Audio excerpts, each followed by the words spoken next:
afternoon.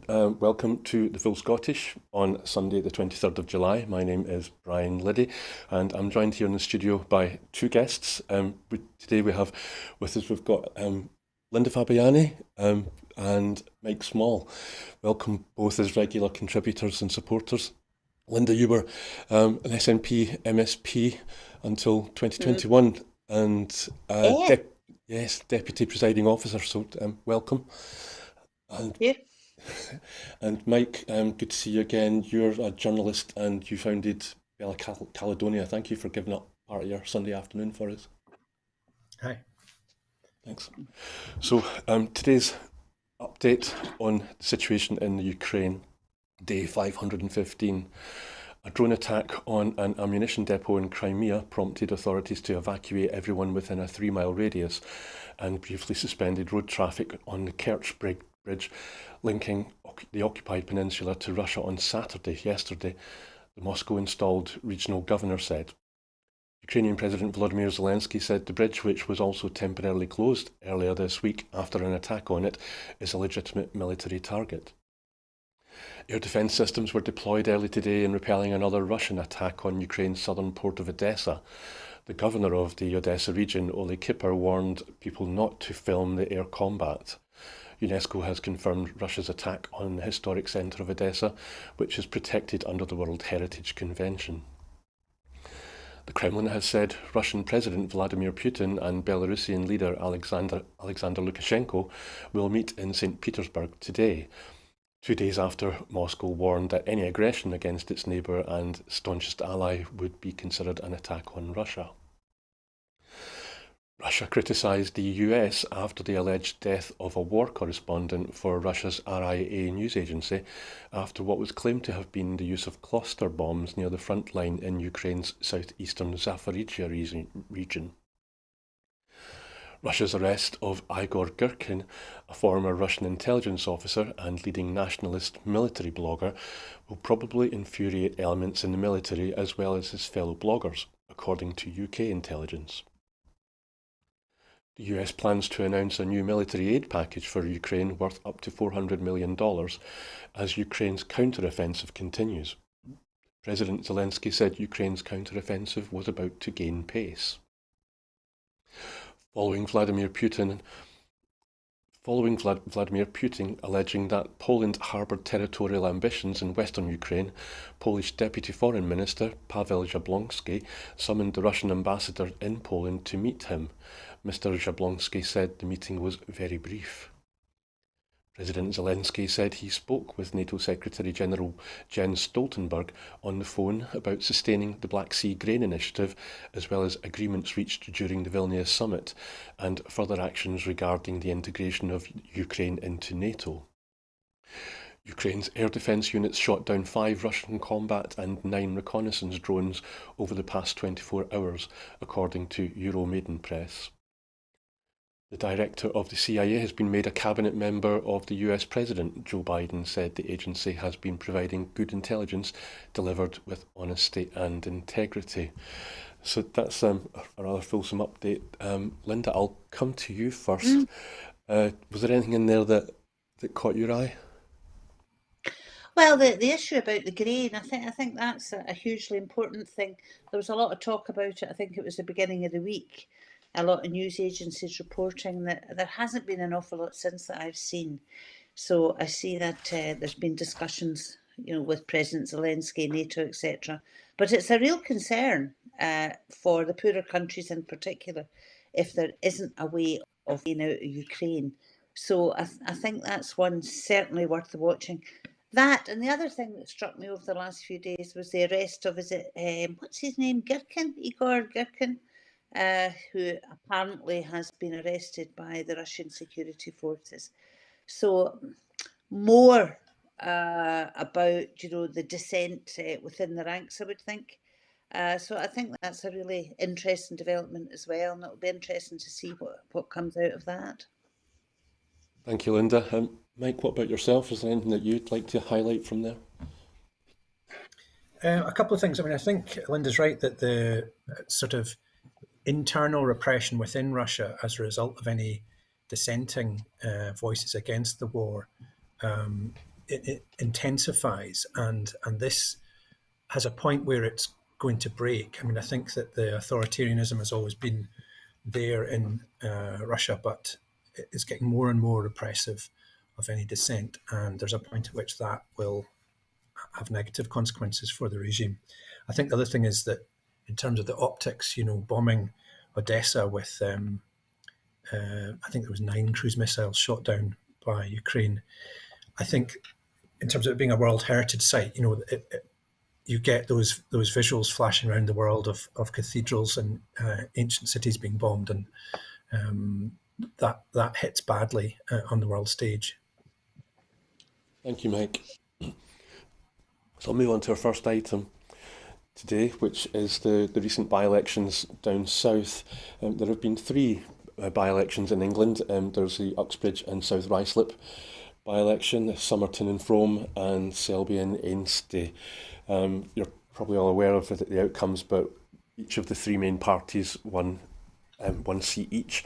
The Conservative Party held on to Boris Johnson's old seat in Uxbridge and South Ruislip, but with a hugely reduced majority, down from something like 7,000 majority to only 495. Somerton and Frome was in the south of England was taken by the Liberal Democrat Party, and Selby and Ainstay, which was an incredibly safe Conservative seat, was taken by Labour. So these by-election results probably mirror what would happen in a general election. So the pundits are probably right. The Tories probably did manage to climb on in Uxbridge and beat Labour in the process because of the unpopularity of ULEZ. That's the low emission zone policy that Sadiq Khan's brought in, or is extending in London to Greater London. But Sunak and the Tories are hiding behind this, when I would say the thing they're hiding behind is either transparent or very small, minuscule even, because we can see them, and Conservative parties is toast, I would say. Because in a general election, ULEZ won't affect how people are going to vote outside of London. The results in Yorkshire and Somerset I think are going to be replicated across the rest of England if in the next general election. We've heard it all before. There are more giant pandas in Scotland than Labour MPs. We used to say the very same about Tory MPs in Scotland. Could we be looking at a situation where we can say there are more giant pandas in the entire UK than there are Tory MPs? Linda, what do you think? I don't know. I'm not as definite about things as you seem to be, Brian, because they say a week's a long time in politics. Well, we've got another year at least. So I'm not at all sure how it's going to go, because I've been listening to what Keir Starmer has been saying. And 2 issues here. First of all, is he going to become a bit more cautious now? He's been cautious enough. I mean, my goodness, there's not a lot to put between the Tories and Labour at the moment in policy. Is he going to become even more cautious? And that leads me on to the wider issue here. I'm still a bit. I can't quite work out what Keir Starmer means when he was giving all these warnings to the faithful about we have to be careful about our policies because the Tories can grab onto them, and he's obviously talking about the seat they held in relation to the emission zone. Now, it gets me back to my big gripe. What are political parties for if they're not about setting out a policy platform and asking people to judge them on that? So is Keir Starmer really saying, let's just pretend we're exactly the same as the Tories? Let's not come out with any policies that say what we stand for. And I think it's a really sad case of affairs in politics when political parties are all about just winning the election, but not saying why they want to win the election, not saying what their policies will be post-election. So I'm really concerned about the whole thing, because if Starmer gets even more cautious, if Labour don't come out with any policies that they want to implement, for example, the child poverty one is a big issue, and the green issues are huge. If they don't come out with anything, people might be saying, well, what's the point of voting Labour here? So I'm not convinced that the Tories are as finished as they would currently appear to be. Thank you, Linda. Mike, I'm thinking about Linda's question there, which is more or less what is Labour for? I'm kind of reminded of when Jeremy Corbyn was leader, and he had strong principles. Everybody knew what he stood for, but he was constantly being told there's no point having principles if you're not in power. You should ditch your principles, you can get into power, and then you can maybe make a difference. Is that what Starmer's doing this time? What is Labour for? I don't know if I buy the argument that some people give that it's all clever tactics, and once he's in power, he's going to reveal his true progressive agenda. I don't really buy that at all. I mean, I think his aim is purely to gain power. I mean, you saw the candidate, the young guy who won in Selby and Ainstey, Keir something he was, and it was an astonishing result, really overturning a 20,000 Tory lead. But when he was interviewed, he could have been a young Tory. His attitudes were completely reactionary, and it does make you think, what is the point of all this?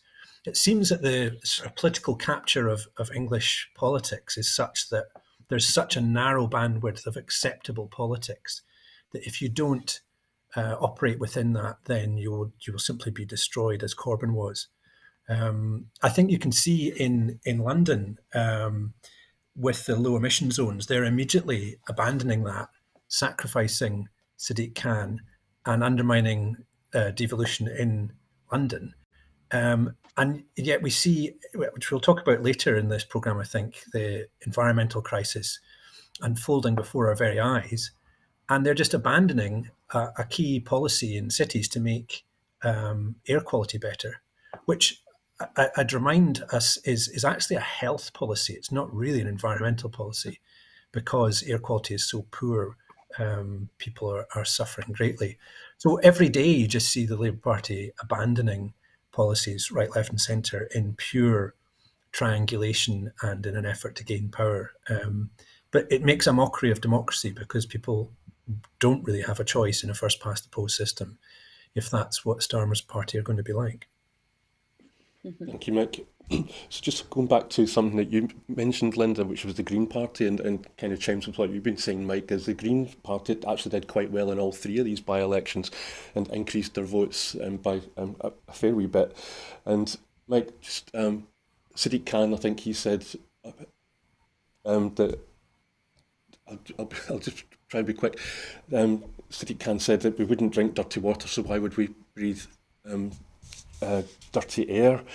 But what about the Liberal Democrats? They seem to do quite well in by-elections, but would they be able to replicate that kind of success in a general election? Linda, what do you think?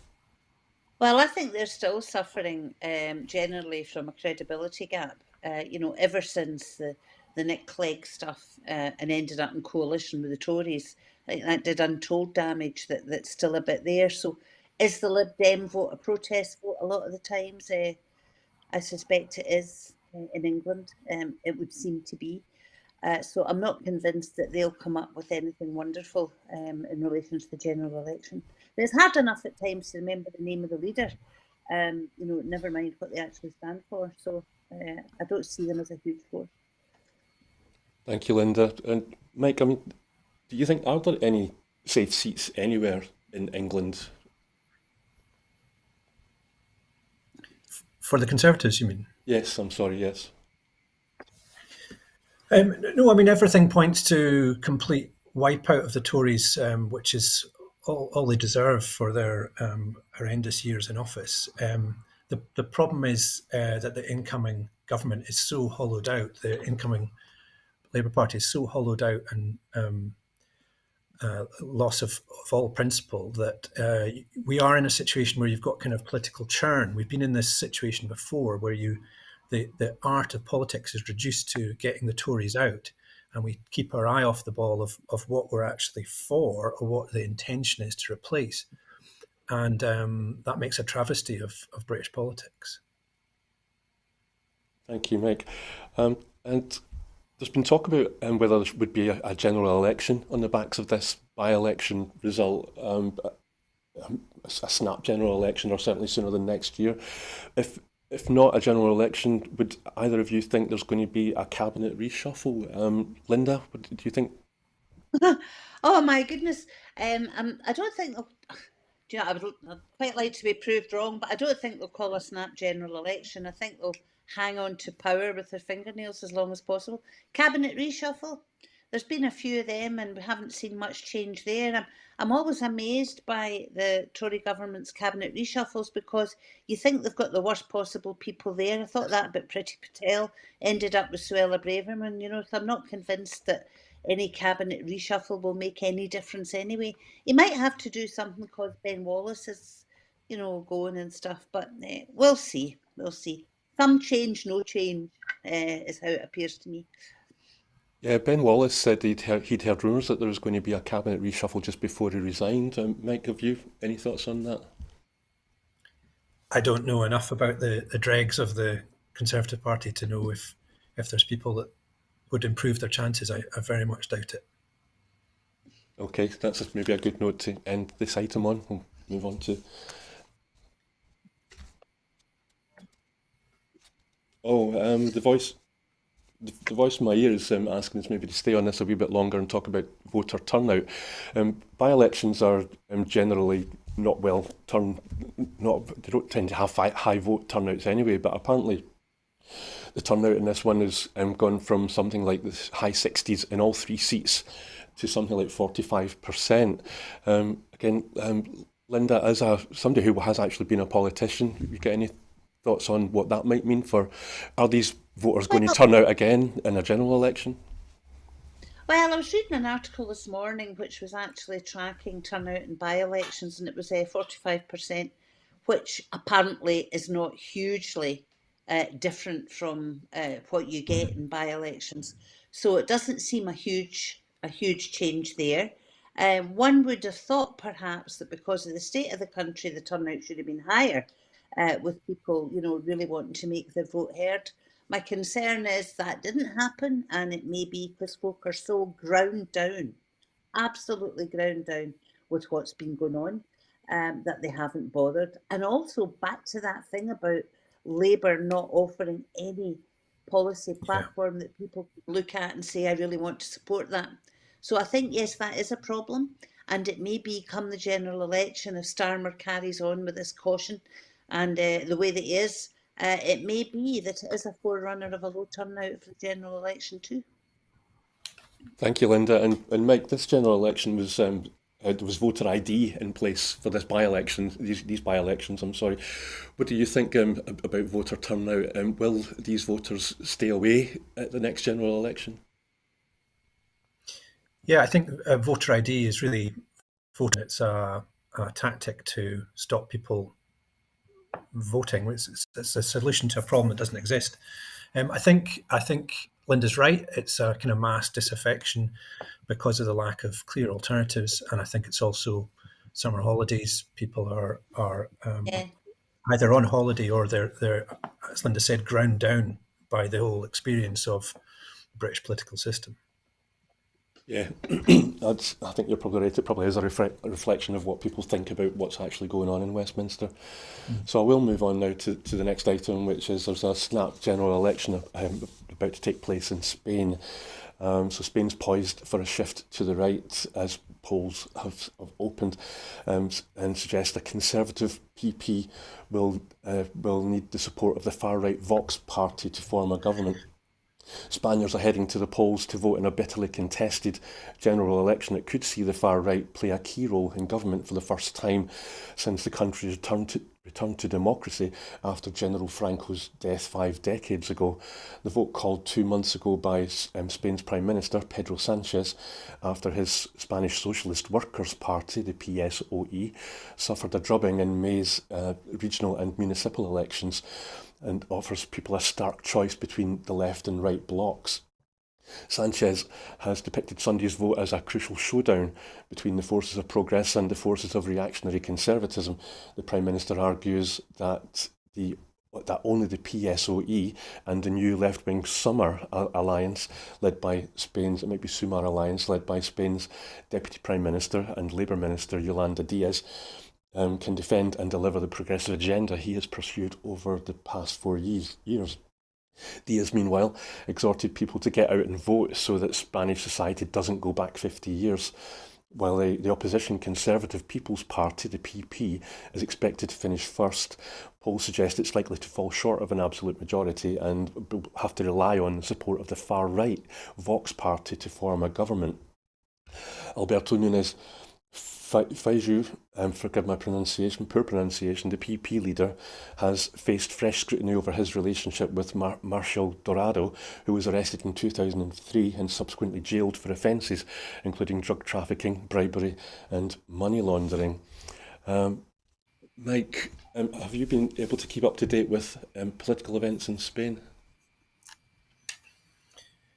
A little bit, yeah. I mean, I think that there's a few things going on here. It's part of a wider movement that we see across Europe of the rise of the right and the far right, and the conservative forces having no problem making common cause with the far right and even fascist forces. I saw a Spanish journalist writing about this that said that there was 3 other things that we should take into account that might make a difference here. One is that 7% of the voters in all Spain are voting by mail. Most of Spain is on vacation at the moment, and they are in the midst of an incredible historic heat wave.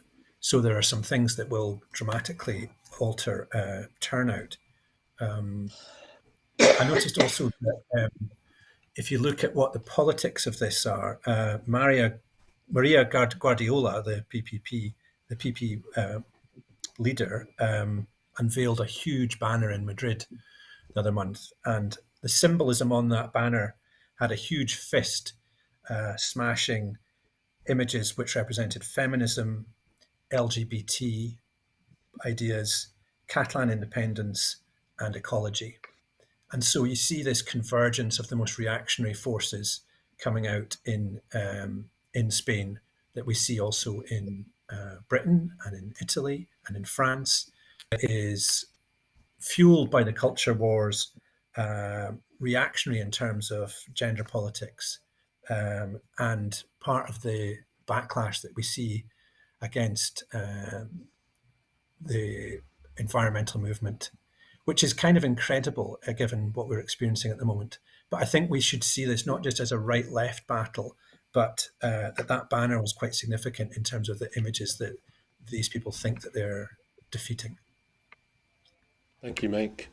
Linda, again, as a politician, an ex-politician, I wonder what your thoughts are on the situation in Spain. Well, I'm hugely concerned about it, and I totally buy into what Mike said there. There's an awful lot going on in Spain.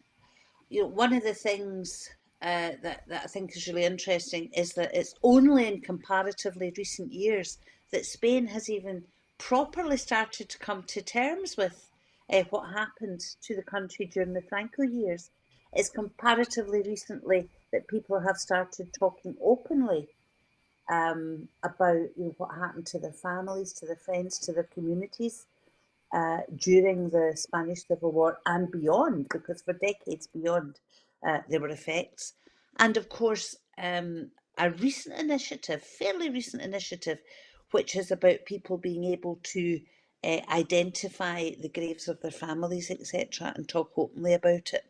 So again, that's progressive policies that have gone on, as with LGBT rights, as with women's rights. And there are forces right across Europe, in fact, right across the world, look what's happening in America just now, that are fighting against all that. And I think that is the big thing. It is the rolling back of progressive policies to the detriment of human rights straight across the board. And symbolism really important, as is language. And I was quite horrified. Is it Abascal or Abascal, who's the leader of the Vox Party? And he's actually openly talking about enemies of Spain in relation to his opposition. Now, that is dangerous talk. That's the kind of talk that was going on in Spain for decades. And memories are quite wrong. And, you know, using that kind of language and the symbolism that they use, I think is hugely problematic. And I'm very concerned about the outcome for Spain in general, but also for the autonomous regions, because one of the things that Sanchez has done has been a bit more open to discussion within the autonomous regions of Spain about the rights of people moving forward. So that'll get completely rolled back as well.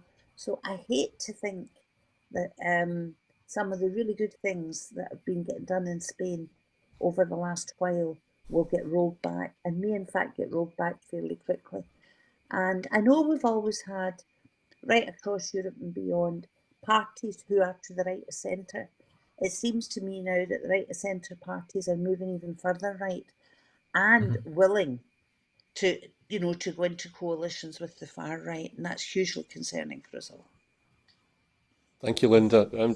Mike, I'm just thinking about the picture that both of you are painting in your responses here, and I'm struggling with the idea of a socialist worker party, possibly, and we don't know yet. I mean, this is something that hasn't happened yet. It's in the future, this election result. How can a socialist workers party work with a far right, an extreme far right party? I just can't see it.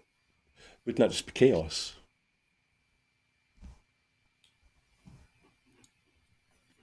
Isn't the PP a conservative party though? Yes. So I think it's an alliance between a conservative party who are making an alliance with a virtually fascist party. All right, okay. That's what's on the cards. I'm getting my Yeah. parties mixed up. Okay, but before I make more of a fool of myself, Yeah, that's because, Brian, you think you're back in the UK and you're getting the Conservatives and Labour mixed up. probably, yes.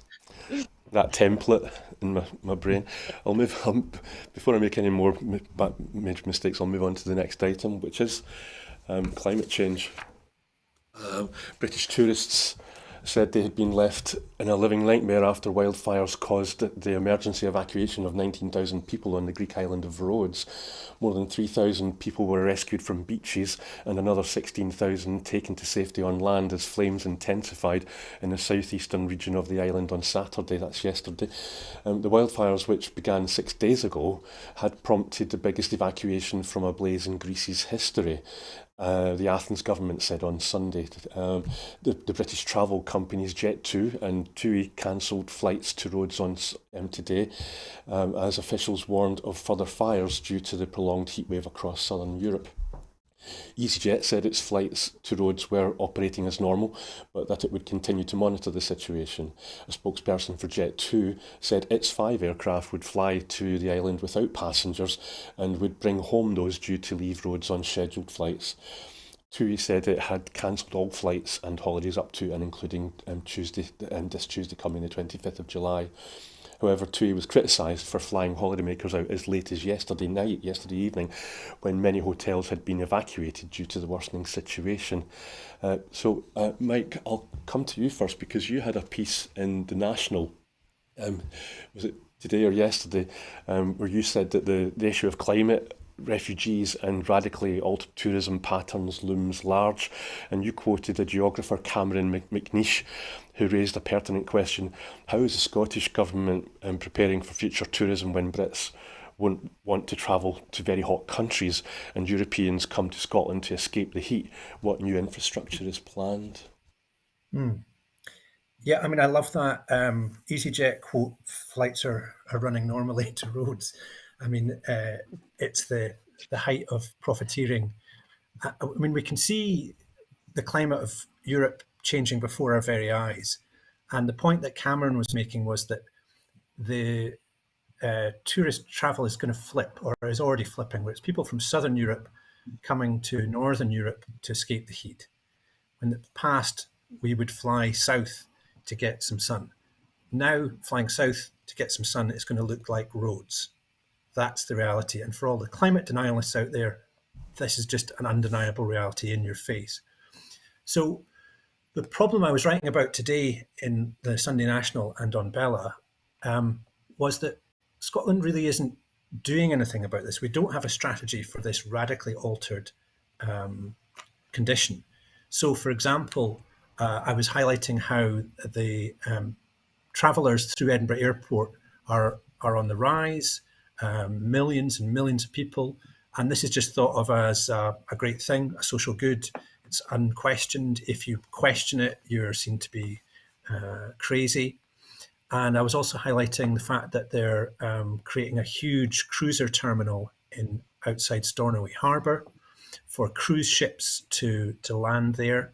And this will have the same effect as you've seen on Skye, where the island is completely overrun with tourists. It's the phenomenon known as over-tourism. And these twin industries, the airline industry and the cruise ship industry, are massive contaminators, massive emission problems. And we don't really have a strategy for this. We talk a lot about net zero, but it's more expensive to go on the train than it is to fly. There's very little low emission shipping. And so we're kind of hurtling towards further crisis. And if you question the tourism industry at all, you're considered off your head. But this is a massive, massive problem. And I don't know if there are strategies for dealing with this. I'd love to hear that there were, but I see none. Thank you, Mike. And Linda, just going back to the situation in roads, we see if you've seen the images of what it's like there, what is it going to take to make people realise that their actions have consequences and impacts? Well, the thing is, I'm really interested in what Mike was saying there, and I'll look forward to reading that article, because the thing is, you can't really expect people, the population, the mass of the population, to really, really get how important this is unless they see strategies coming from the top. And, whilst folk might moan about some of the strategies that may or may not in some cases come from the top, they're not going to take it hugely seriously if they don't see those in power or those who are perceived with the power to be actually doing something about it. And I think what Mike said was absolutely right. It's all very well having a strategy for climate change, but that cannot sit in isolation because it affects so many other policies. Tourism is the one that Mike and I think it was Cameron McNeish who said, Mike, we're focusing in on. It's got a huge impact on tourism. Tourism then has a huge impact on the infrastructure that any nation has. We've seen it over and over again. Yes, in Skye. We've also seen it with the something 500 up north where there's been big issues there. We've seen it even quite local to me in the national park at Loch Lomond. So too often there's things happening in isolation. We hear our own leaders saying things like Scotland is going to have the best green policies in the world and all the rest of it. Well, you can have the best green policies in the world if you like, but if you don't take into account the effect it has on all other policies that you have, you're just creating other problems to replace the ones you start out with. So I would, I haven't been in Parliament for 2 years now, and I'm not party to anything going on. I would hope that there's a recognition of this, at least in the Scottish Government. I'm not seeing it in the Westminster Government, and the effects of that by-election we talked about earlier would show some of that. So yeah, there's a bigger picture here we should all be looking at, all taken into account. And until there's action at the top and hard decisions have to be taken, the rest of us are not going to take it seriously enough to do anything major as individuals. Thank you, Linda. I'll move on to our next item, which is Sir Keir Starmer in the week when Sir Kid Starver is trending in social media. It's a reference to the fact that Mr. Starmer or Sir Starmer has said that he's going to, that if they win the next general election, they won't be able to afford to reverse the two-child benefit cap that was put in place by George Osborne when he was the Chancellor. Stephen Flynn in PMQs again was able to spear both the Conservative Party and the Labour Party because they both seem to have similar policies. His question to the Prime Minister said the two-child benefit cap, as introduced by the Tory party, has left 250,000 children living in poverty. So can I ask the Prime Minister, does he take comfort in knowing that the heinous legacy of that policy will no longer just be protected by Tory members, but by Labour members too? And at that point, he looked directly at Keir Starmer. The Prime Minister answered more or less, don't worry, because Starmer has never kept a promise. Stephen Flynn then went on to say voters in Scotland are used to child poverty under the Tories. They almost expect it. When he said that, the Tory benches became very agitated. But what they don't expect in Scotland is for child poverty from the Labour Party.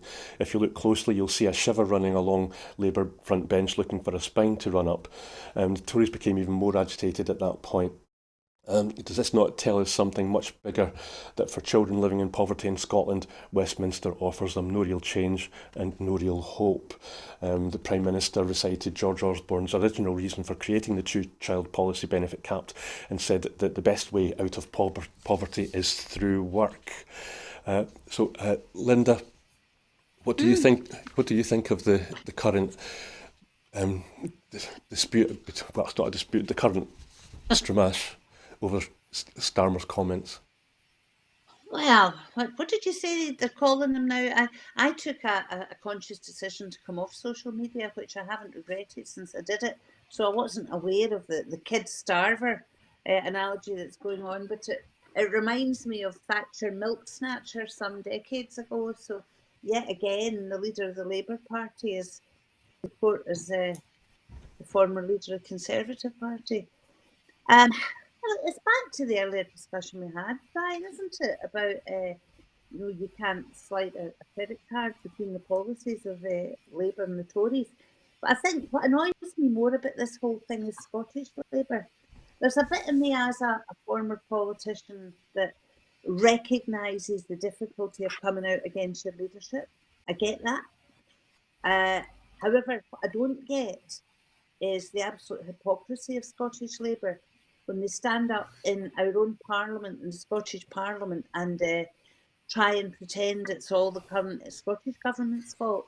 I think it was Jackie Baillie that was going on about the Labour Party, the SNP government could fix this if they chose. Really, Jackie? How much can you alleviate the policies of Westminster? Something's got to give, and they never say what does have to give. I'm pretty sure that when we go back after recess, they'll be up there demanding the immediate extension of free school meals. Will be demanding that the Scottish Government ups the contributions to the child payments that they've been making that don't happen in England, with no recognition at all that Scotland is stymied by the financial settlements that are inherent within the devolution settlement. So I think that annoys me more than anything. Scottish Labour, they could quietly work together with the SNP government and with the Greens to make things better in Scotland, but they don't. They'd far rather just get up and shout SNP bad rather than recognise that the problem is stemming from Westminster. Thank you, Linda.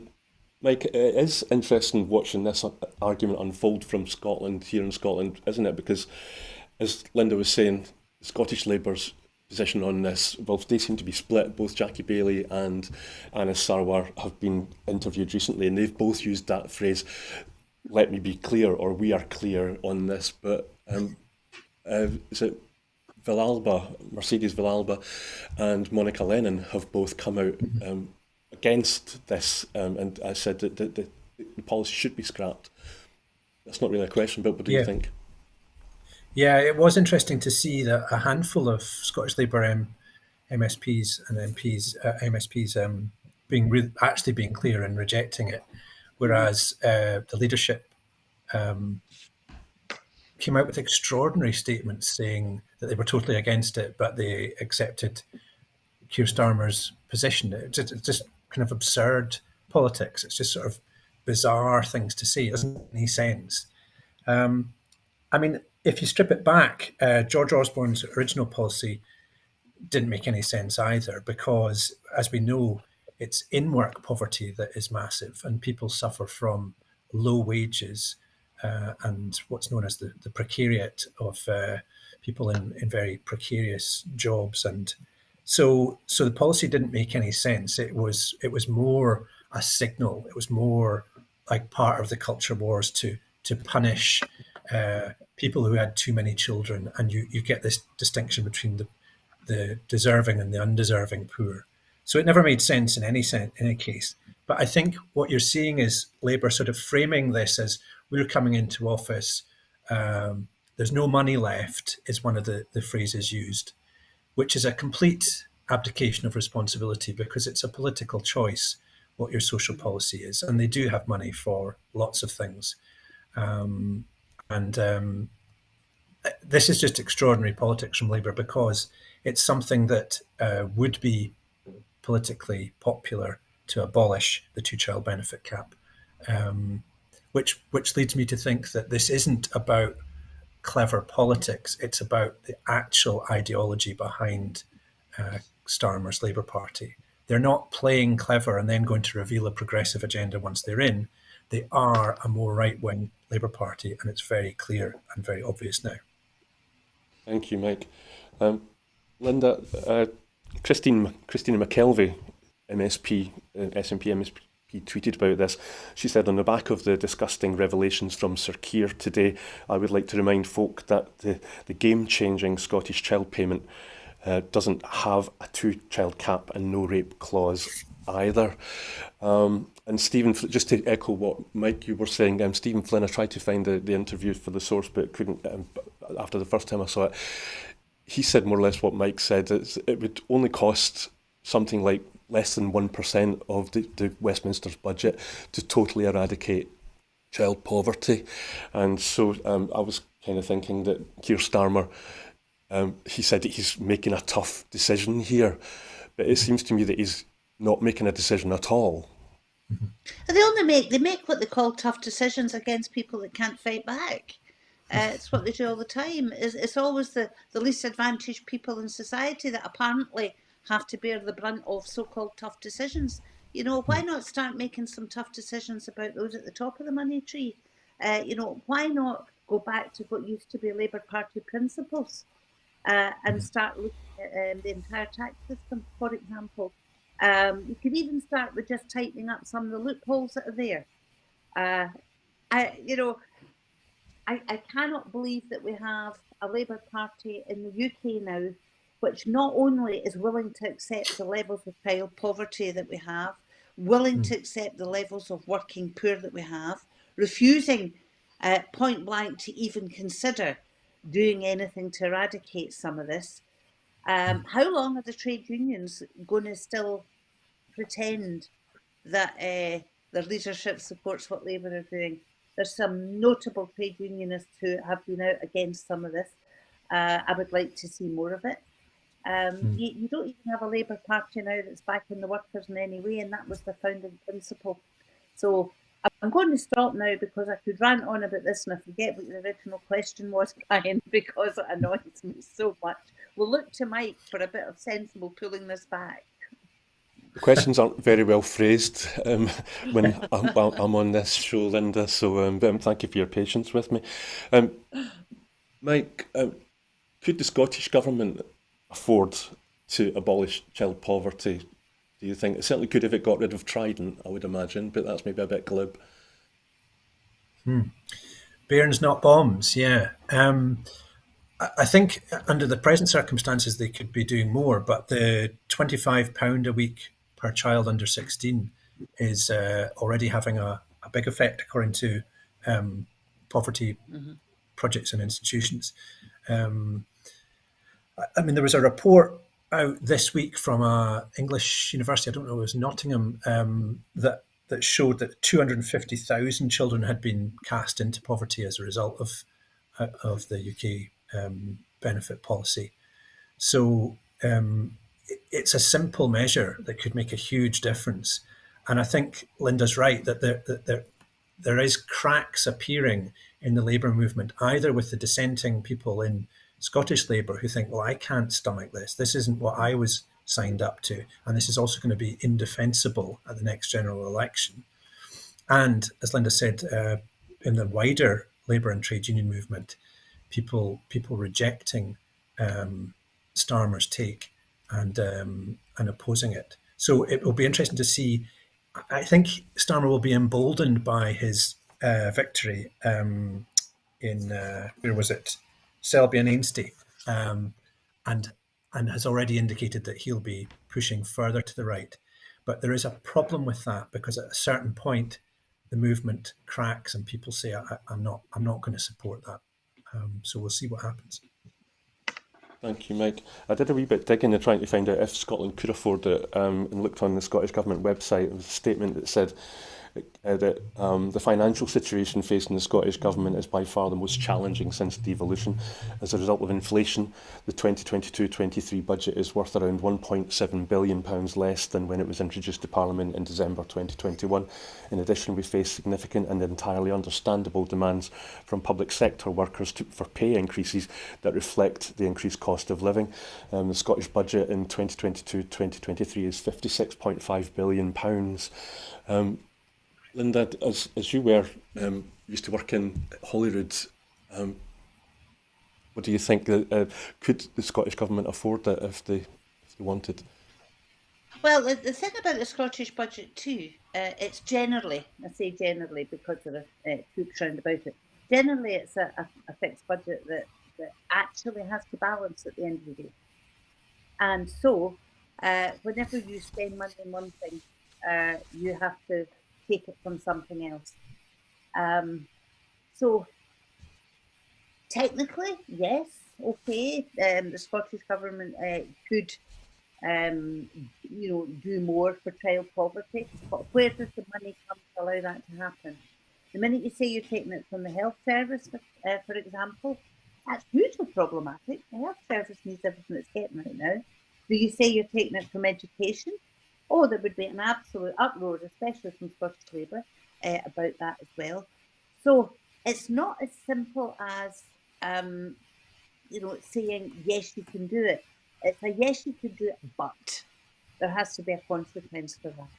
And, to use the cliche, we always use it, a cliche, but it's absolutely true, they are not to really make a difference. I spoke earlier about, for example, the wider tax system, about, more targeting.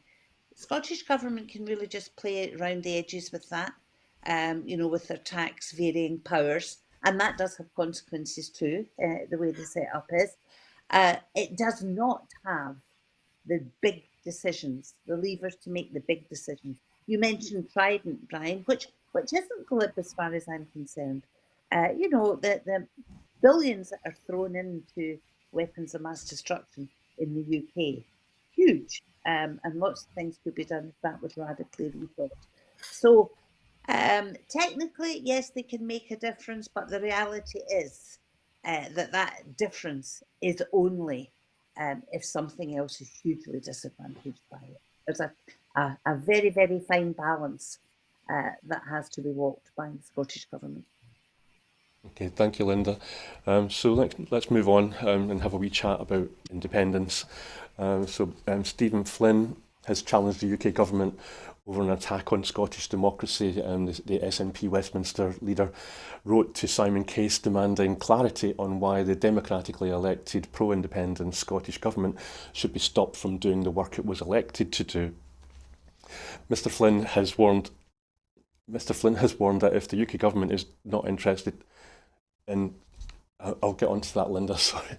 Mr. Flynn has warned that if the UK government is not interested in working in partnership with the Scottish government, it will only reinforce the idea that UK ministers are concerned with exerting ever tighter control on Scotland's national democratic institutions. In the letter to Mr. Case, Stephen Flynn said, "I'm writing to express my alarm at your comments at the House of Lords Constitution Committee in response to unelected Labour and Conservative peers who are clearly frustrated at the democratic decision made by the people of Scotland in electing a Scottish Parliament with a clear majority in favour of independence. In light of those comments, I would be grateful for some clarification. As you know, the United Kingdom is supposed to be both a partnership of equal nations and a voluntary union of countries. Scotland is indeed a nation and not an administrative unit subservient to Westminster. However, many people in Scotland now believe the UK is no longer an equal partnership because of the actions of the UK government, supported by the Labour opposition, in denying the clear mandate given by the people in Scotland for a referendum on independence. The Scottish Government was also elected on an explicit commitment to provide the people of Scotland with the information they need to make an informed decision over their future. The letter goes on, and I'm conscious of time. So, Linda, I'll come to you first. What do Scottish independence supporters need to do to make independence a settled will of the people of Scotland? Oh my, do you know, Brian, I wish I had the answer to that. I wish we all did. It's really worrying. I think about it, so often. And there's a frustration from those of us who know that Scotland should be independent and that Scotland could do much better as an independent nation. That frustration that says, why doesn't everyone else see it? What is it that needs to happen here? And, there's an argument that says, how bad does it get before that tipping point is reached where people change? But the worry about that is the worse it gets, the more tamped down people get, the more despondent they get, the more they believe that nothing's going to change, that nobody's any different. And that shows in low turnouts, for example. So what do we do to make that better? I think we need to have good governance. I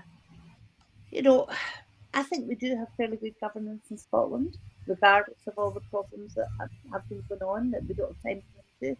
I also know that it could be better. I'm also really heartened by the likes of Mercedes Villalba and Monica Lennon, who are now talking out, and I don't necessarily mean that party political, but are now saying, look, I come into politics for a reason, and this reason has now been eroded, and I actually really care what happens in Scotland. So what I would really like to see is some more of that, and everyone getting together and standing up for Scotland properly. And perhaps, if not coming round to the idea of independence, actually coming round to the idea that says we do have the right to make our own minds up. That the self-determination issue is constantly being eroded. People have the human right to make their own decisions about the way that their country moves forward. So that's what I think it would take. And I hope beyond hope that we see some more of that. Thank you, Linda. And Mike, First Minister Humza Yousaf is in Dundee, I think, at the moment as part of his Summer of Independence. And so you, as the founder of Bella Caledonia, have you seen very much of that Summer of Independence yet, or what do you think we should be doing? What needs to be done? I've not seen it make a huge impact, and obviously the SNP are in a holding pattern at the moment to try and repair the damage of the last year. I think there's two or three things that I would say need to be done. First, I'd remember the old Clinton adage, it's about the economy, stupid. We are in a cost of living crisis, and the most effective way of convincing people is to show how a future Scotland and a present Scotland will secure people economically, because we're under economic attack from Westminster and from the wider capitalist economy. The second thing I think is we need not to look inwards to the movement, but to look outwards to the voters and the population and the larger society, because there's constantly messages within the movement about how we need to have unity and assemblies and one Scotland, as if the sort of minuscule factions of the independence movement uniting is going to have any impact whatsoever. So I would say the second thing is to look outwards to the wider electorate rather than inwards constantly. And the third thing I think is that we need to have some symbolism. Ian Hamilton, who died recently, talked about how politics can't exist on its own. You need to have symbolism and action. So I think there needs to be thinking about having mass events, civil disobedience, the likes of the occupying Faz Lane or occupying key sites and making dramatic protests such as those.